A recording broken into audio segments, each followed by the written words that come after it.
sejumlah hingga September.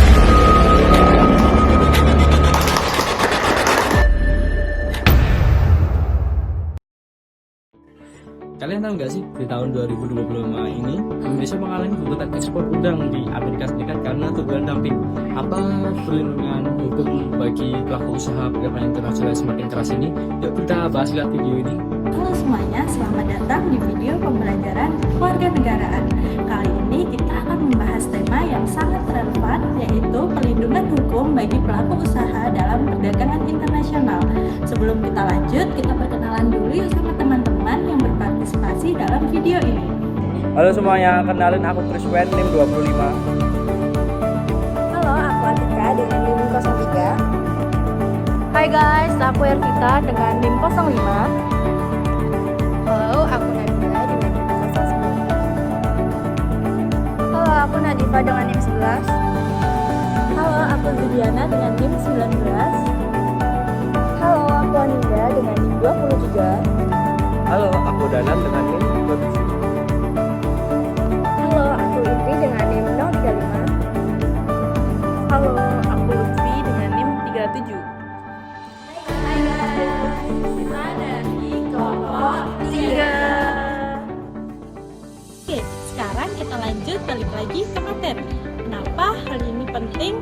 Kita harus tahu tentang ini sebelum melakukan perdagangan global, karena Indonesia sebagai negara berkembang sering menghadapi tantangan globalisasi perdagangan. Pelaku usaha kita tidak hanya bersaing di pasar lokal, tapi juga harus berhadapan dengan aturan hukum internasional yang ketat. Nah, tujuan pembelajaran kita kali ini ada 3. Yang pertama, memahami dasar hukum perlindungan usaha dalam perdagangan internasional. Kemudian, menganalisis kasus nyata yang dihadapi Indonesia. Dan yang ketiga, menyusun strategi perlindungan hukum bagi pelaku usaha. Apa aja sih hukum-hukum yang melindungi pelaku usaha?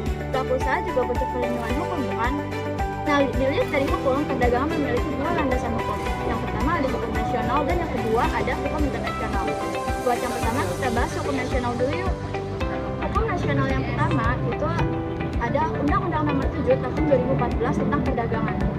Nah, undang-undang ini berlaku sejak 11 Maret 2014 yang mengatur berbagai aspek perdagangan di Indonesia, mulai dari perdagangan dalam negeri, perdagangan luar negeri, perdagangan elektronik, hingga standar dan perlindungan konsumen. Tujuannya adalah untuk menciptakan perdagangan yang berkeadilan dan berkelanjutan, serta memberikan kerangka hukum bagi pelaku usaha termasuk perlindungan dari praktik perdagangan tidak adil. Yang kedua ada Pasal 33 Undang-Undang Dasar 1945 yang menegaskan bahwa perdagangan disusun sebagai usaha bersama berdasarkan asas kekeluargaan. Ini berarti negara wajib melindungi pelaku usaha dari praktik yang merugikan mereka. Nah, setelah ini kita bahas dari sisi hukum internasional yuk. Karena tadi kita udah bahas hukum nasional, sekarang kita bahas hukum internasional.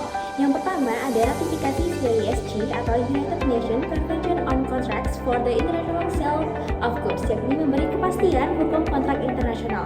Yang kedua ada World Trade Organization atau WTO Agreement. Di WTO ini dibagi lagi menjadi 3 poin. Poin yang A yakni General Agreement on Tariffs and Trade atau GATT 1994, yaitu dasar aturan perdagangan bebas. Poin B yakni Agreement on Subsidies and Countervailing Measures atau CSM, yakni relevan untuk kasus tuduhan dumping dan juga subsidi ekspor.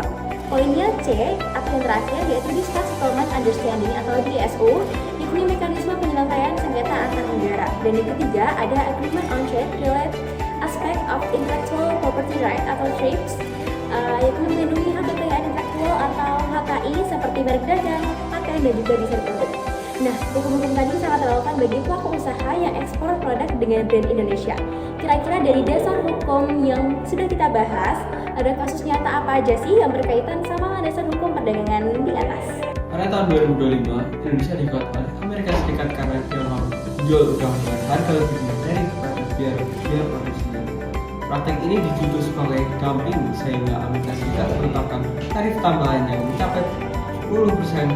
Cara tersebut membuat harga produk Indonesia menjadi jauh lebih mahal dan sulit bersaing di pasar Amerika Serikat. Untuk menanggapi tuduhan ini, pemerintah Indonesia membawa kasus tersebut ke World Trade Organization atau WTO melalui mekanisme Dispute Settlement Understanding.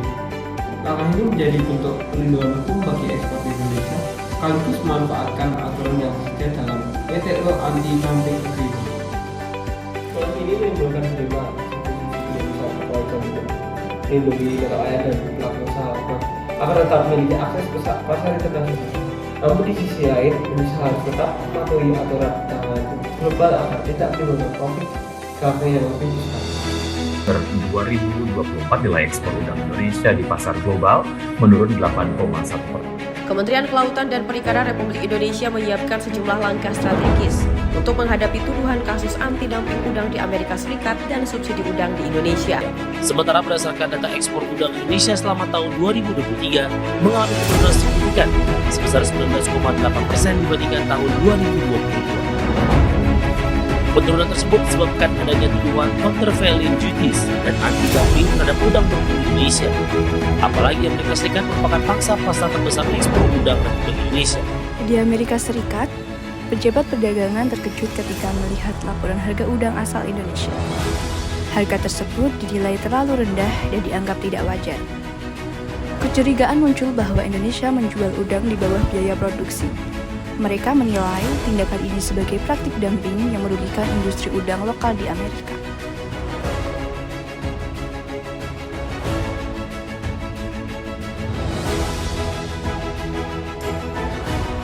Di sisi lain, para nelayan mendapatkan suatu kabar bahwa udang di Indonesia dituduh melakukan dumping di pasar Amerika Serikat karena dianggap dijual terlalu murah.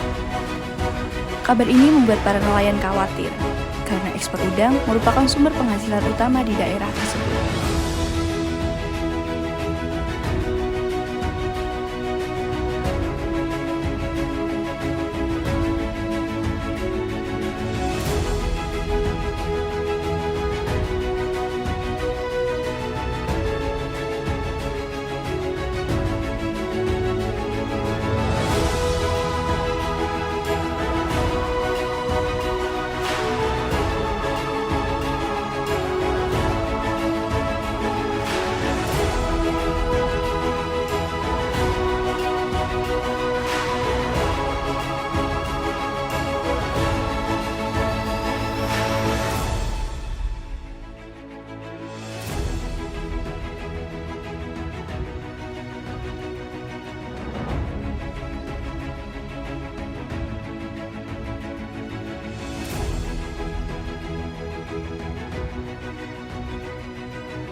Karena merasa dirugikan oleh kebijakan tersebut, Indonesia memutuskan untuk membawa kasus ini ke Organisasi Perdagangan Dunia. Indonesia berpendapat bahwa tarif tambahan dari Amerika tidak sesuai dengan ketentuan anti-dumping.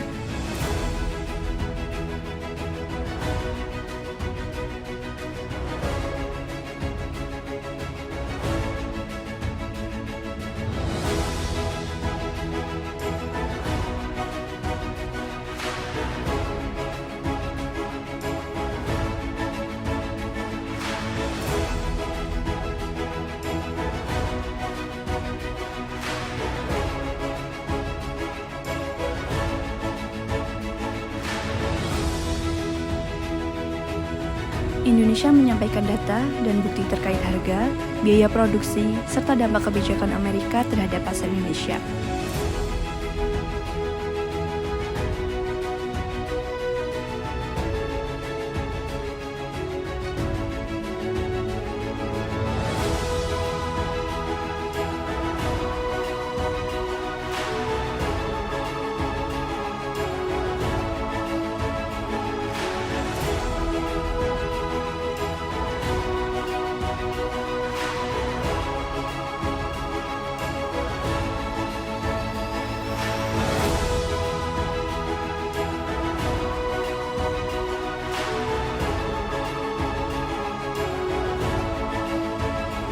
Setelah melalui proses pemeriksaan, WTO mengeluarkan keputusan bahwa Indonesia berhak mendapatkan perlindungan. Tindakan Amerika dianggap tidak sepenuhnya sesuai aturan anti-dumping internasional.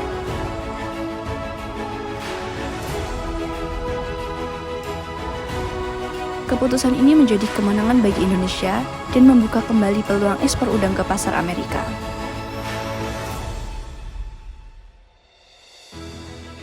Kabar kemenangan tersebut akhirnya sampai kepada para nelayan. para nelayan mendapatkan kabar bahwa Indonesia memenangkan kasus dumping melawan Amerika. Para nelayan merasa lega, hasil tangkapan udangnya kembali memiliki peluang di pasar internasional, dan masa depan pekerjaannya menjadi lebih jelas. Nah, selanjutnya ada kasus rokok polos Australia di tahun 2014 hingga 2025. Indonesia menggugat Australia atas aturan kemasan rokok polos. WTO akhirnya memenangkan Australia, menegaskan hak negara melindungi kesehatan publik. Latar belakangnya, di tahun 2011, Australia mengeluarkan aturan Plain Packaging of Tobacco Products. Aturan ini mewajibkan semua rokok dijual dengan kemasan polos berwarna coklat kehijauan, tanpa logo, tanpa desain merek, hanya tulisan standar tentang bahaya merokok. Tujuannya menurunkan daya tarik rokok, melindungi kesehatan publik, dan menekan angka perokok muda. Gugatan Indonesia bersama Honduras, Republik Dominika, dan Kuba menggugat aturan ini ke WTO.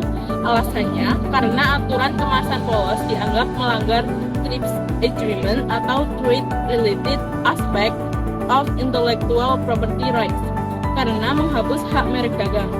Yang kedua, melanggar GATT 1994 karena dianggap membatasi perdagangan internasional secara tidak adil. Indonesia sebagai eksportir tembakau merasa dirugikan karena produk kehilangan identitas merek di pasar Australia. Proses di WTO sendiri, yang pertama, panel WTO di tahun 2014 hingga 2018 memutuskan bahwa aturan Australia tidak melanggar TRIPS ataupun GATT karena tujuan utamanya adalah melindungi kesehatan publik. Appellate Body WTO di tahun 2018 hingga 2020 menguatkan putusan panel. Kesimpulannya, negara berhak membuat kebijakan kesehatan meskipun berdampak pada perdagangan. Dilema untuk pelajaran di Indonesia, perlindungan hukum pelaku usaha di level internasional tidak selalu menang jika berhadapan dengan kepentingan publik yang lebih besar. Deputy Speaker, we should celebrate the fact that Australia has won the case in the World Trade Organisation in relation to our plain packaging tobacco reforms. Introduced by Julia Gillard in 2012, the reforms have been attacked by Big Tobacco in the High Court, in ISDS Tribunal and the WTO. Mercifully, on each occasion, we have defended those reforms, and it is a mercy because we know from multiple studies that plain packaging has stopped people smoking and encouraged people to quit.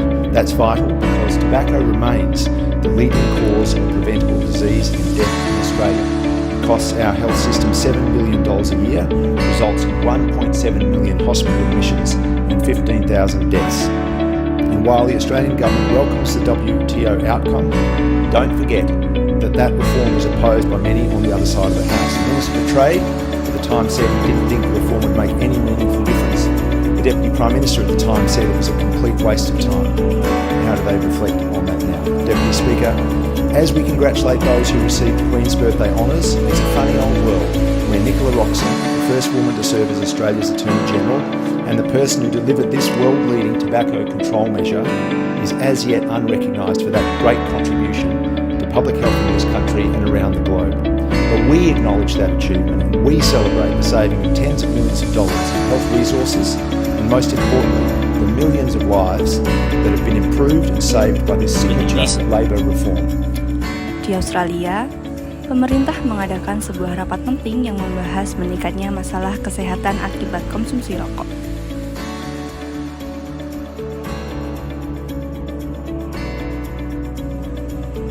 Para pejabat negeri berkumpul dengan membawa data, laporan medis, dan grafik yang menunjukkan dampak rokok terhadap masyarakat. Kebijakan ini mewajibkan seluruh produk rokok di Australia untuk menggunakan kemasan tanpa logo, tanpa warna mencolok, tanpa identitas merek apapun.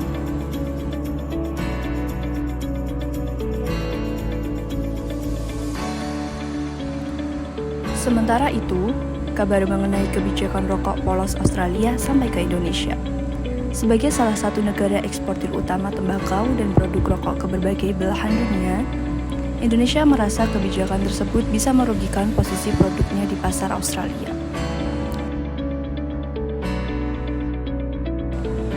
Setelah mempertimbangkan berbagai dampak jangka panjang, Indonesia memutuskan untuk membawa kasus ini ke Organisasi Perdagangan Dunia atau WTO. Indonesia berpendapat bahwa kebijakan kemasan rokok polos telah menghambat perdagangan dan melanggar aturan internasional.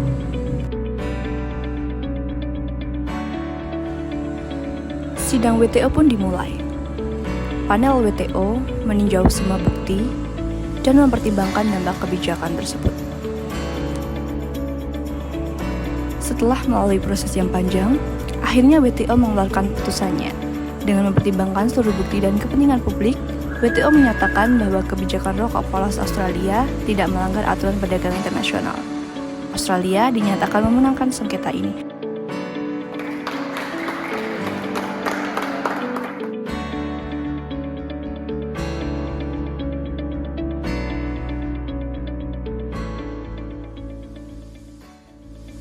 Nah, dari salah satu kasus di atas, aku punya pertanyaan untuk kalian. Kasus rokok polos di Australia lebih mencerminkan perlindungan hukum berbasis apa ya? A few moments later. Oke, jawabannya adalah pesan negara atas kesehatan publik. Jadi, apa yang dilakukan pemerintah Australia tidak sepenuhnya salah, karena ingin melindungi rakyat. Lalu, bagaimana strategi perlindungan hukum bagi pelaku usaha? Yang pertama, diplomasi ekonomi. Melalui perjanjian IEU-SEPA dan AI-SEPA, Indonesia memperkuat posisi hukum dalam perdagangan. Fungsinya membuka akses pasar sekaligus memberi mekanisme hukum bilateral untuk melindungi pelaku usaha dari diskriminasi. Yang kedua, peran BUMN dan koperasi, yaitu melindungi usaha kecil dari diskriminasi global. BUMN bisa menjadi tameng bagi usaha kecil dalam menghadapi sengketa internasional. Koperasi memberi kekuatan kolektif sehingga pelaku usaha kecil tidak sendirian menghadapi aturan global. Yang ketiga, standar mutu dan sertifikasi internasional, yaitu memperkuat posisi hukum produk Indonesia di pasar hukum. Perlindungan hukum tidak hanya lewat pengadilan, tetapi juga lewat kepatuhan standar internasional, seperti sertifikasi halal, ISO, HACCP, dan standar lingkungan, yang bisa menjadi senjata hukum agar produk Indonesia tidak ditolak di pasar global. Contohnya, seperti eksportir udang Indonesia memperkuat sertifikasi mutu agar bisa melawan tuduhan dumping di Amerika Serikat. Yang keempat, etika bisnis berbasis Pancasila, yaitu keadilan sosial dalam rantai pasar global. Dalam praktik ini, berarti Indonesia mendorong perdagangan yang adil dan berkelanjutan, bukan standar mengejar keuntungan. Yang terakhir ada peran mahasiswa, yaitu menjadi agen advokasi hukum dan ekonomi berkeadilan. Mahasiswa bisa menjadi agen advokasi, seperti menulis, meneliti, dan mengedukasi masyarakat tentang pentingnya perlindungan hukum. Nah, setelah menyimak penjelasan tadi, yuk kita cari kesimpulan. Yang pertama, dasar hukum perlindungan usaha itu sudah diatur mulai dari UU nomor 7 tahun 2014, Pasal 33 Undang-Undang Dasar tahun 1945 hingga instrumen internasional seperti WTO Agreement dan TRIPS. Lalu untuk kasus nyatanya yang pernah terjadi di Indonesia, yaitu mulai dari sengketa udang dengan Amerika Serikat dan juga gugatan rokok polos ke Australia. Lalu untuk strategi perlindungan hukum, Indonesia itu telah menerapkan diplomasi ekonomi, peran BUMN dan koperasi, seperti sertifikasi mutu, etika bisnis berbasis Pancasila, serta peran generasi muda. Jika Anda eksportir udang, bagaimana melindungi diri dari tuduhan dumping? Bagi eksportir, langkah pertama adalah memastikan semua kontrak ekspor sesuai standar internasional dan transparan. Yang kedua, bekerja sama dengan pemerintah untuk mengajukan pembelaan melalui mekanisme anti-dumping agreement WTO. Dan yang terakhir yaitu memperkuat sertifikasi mutu dan audit biaya produksi agar tuduhan dumping bisa dipatahkan dengan data. Oke teman-teman, mungkin segitu saja video pembelajaran kita kali ini. Terima kasih sudah menyimak sampai akhir. Semoga apa yang ada di dalam video itu bisa menambah wawasan kita terkait perdagangan internasional. Sekian dari kelompok 3, kurang lebihnya kami mohon maaf. Sampai jumpa lagi semuanya.